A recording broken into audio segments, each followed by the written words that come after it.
Hello guys, welcome back to my channel. In today's video I have a very beautiful customer that made a special request to reuse an old passion twist, so I decided to make it a video to show you guys how to reuse it and make it beautiful.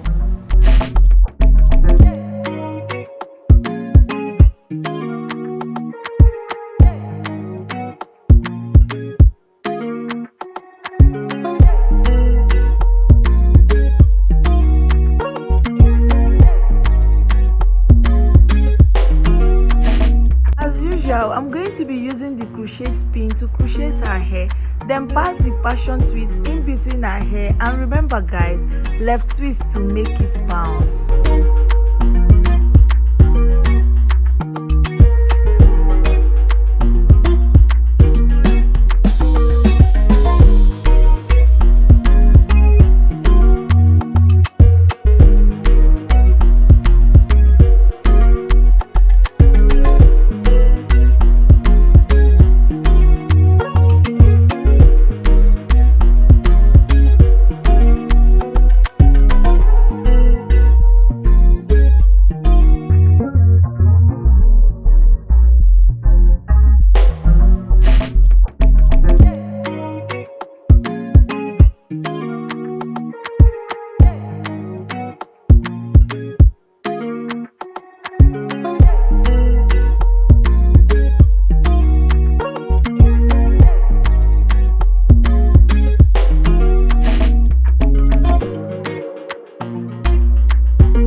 I'm so grateful for the level of trust my beautiful customer here is giving me, because most of us rarely reuse old passion twists, but in order to economize in this region, I even strongly advise most people to reuse their old passion twists.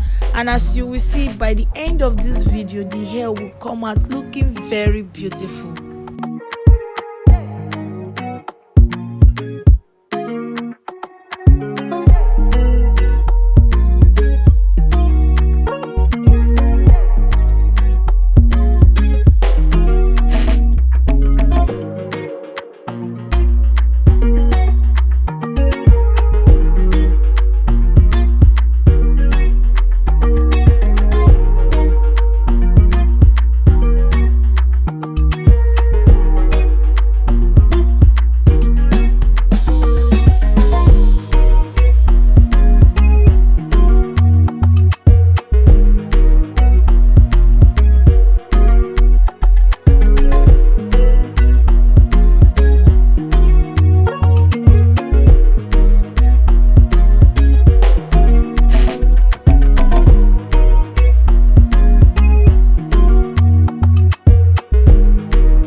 hair because we were running out of passion twists, so I had to adjust her hair to match the number of passion twists left. And luckily for me, my customer was so helpful by helping me separate the passion twists, as you can see here.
Guys, this is the final result. Doesn't that hair look brand new? Look at the beautiful smile on her face. The hair is giving 10 plus 10 minus nothing. Thank you guys for watching this video. Don't forget to like, share and subscribe to this channel. Bye.